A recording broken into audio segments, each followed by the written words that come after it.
Adelaide test में भारत को पहले क्रिकेट टेस्ट मैच में 53 रन की बढ़त हासिल हुई पहली पारी में और उसके बाद खेल बंद होने तक भारतीय क्रिकेट टीम ने एक विकेट खो दिया। पृथ्वी शॉ के रूप में 9 रन बने हैं, भारत के हिस्से में आए हैं 9 रन और पृथ्वी शॉ दोनों पारियों में पूरी तरह से उनका फ्लॉप शो जारी रहा।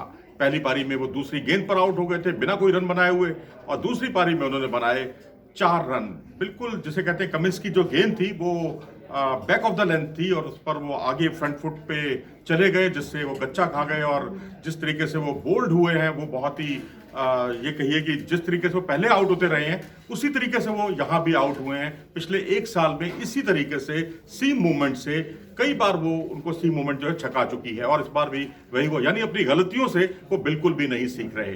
तो यहाँ पर तारीफ करनी होगी भारतीय गेंदबाजी की जिसकी बदौलत भारत को अच्छी खासी 53 रन की बढ़त हासिल हुई। एडिलेड टेस्ट याद कीजिए 2018-2019 का, जब भारतीय टीम को पहली पारी में बढ़त हासिल हुई थी और उसके बाद भारतीय टीम ने जीत हासिल की क्योंकि दूसरी पारी में भारत ने 300 रन का आंकड़ा पार किया था। और यहां भी कुछ कुछ कहानी वैसे ही दोहराई जा रही है और यहां दूसरी पारी में भारत का कड़ा इम्तिहान है। पहली पारी में जो भारत को अच्छी खासी बढ़त हासिल हुई है 53 रन की, कम बढ़त नहीं है और इसे कम बढ़त नहीं कहा जा सकता, लेकिन दूसरी पारी में यदि भारत यहां 350 प्लस का स्कोर बनाता है तो ये भारत के लिए बहुत चैलेंजिंग या ये कहिए कि भारत के पक्ष में होता हुआ मैच दिखाई देगा। क्योंकि यहां जिस तरह से आज विकेट गिरे हैं, विकेटों का पतन हुआ है, वो वास्तव में यही दर्शाता है कि भारत ने जिस तरह 15 विकेट कुल मिलाकर दोनों टीमों के आज यहां गिरे हैं और मोहम्मद शमी जो कि कोई विकेट नहीं चटका पाए लेकिन भारत की ओर से बेहतरीन उनकी गेंदबाजी रही, लाइन लेंथ पर बहुत अच्छा कंट्रोल था।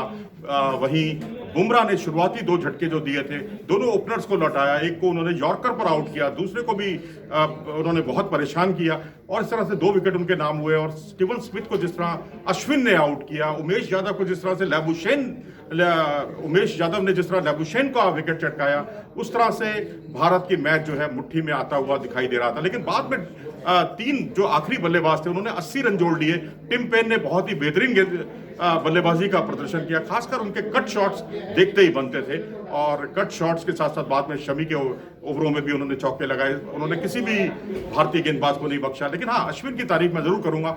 अश्विन ने स्टीवन स्मिथ को आउट किया। स्मिथ के अलावा उन्होंने ट्रेविस हेड को अपनी फ्लाइट से उलझाया और उसके बाद उन्होंने नाथन लाइन और बीच में कैमरन ग्रीन का बहुत ही अच्छा बेहतरीन तरीके से विकेट लिया और एक उन्होंने कॉट एंड बोल्ड किया और एक मौके पर उन्होंने जो विकेट लिया कैमरन ग्रीन का और उसमें मिड विकेट की ओर वो खेलना चाहते थे और वो गच्चा खा गए और वहीं पर ही शॉट को मिस टाइम किया और विराट कोहली ने दाहिनी ओर छलांग लगाते हुए गेंद को आउट कर दिया।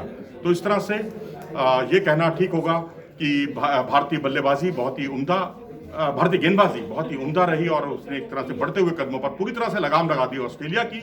और वहीं उमेश यादव की तारीफ करनी होगी। उमेश यादव ने भी जिस तरीके से लैबुशेन को आउट किया, एलबीडब्ल्यू आउट किया, बैक ऑफ द लेंथ गेंद पर वो बिल्कुल प्लम्प हो गए थे, एलबीडब्ल्यू आउट हुए और उसके बाद एक विकेट उन्होंने चटकाया पैट कमिंस का।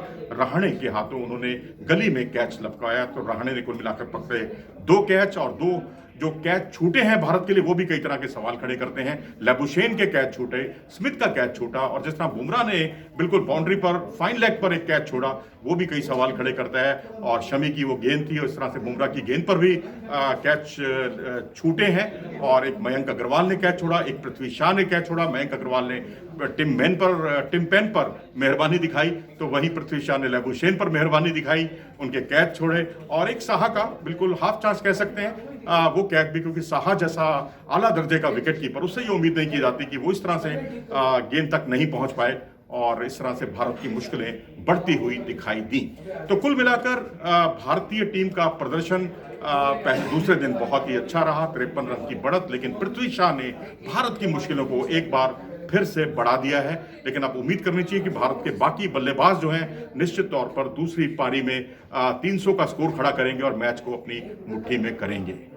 अगर आपको ये वीडियो पसंद आया हो तो इसे लाइक करें और हमारे चैनल को सब्सक्राइब करना ना भूलें।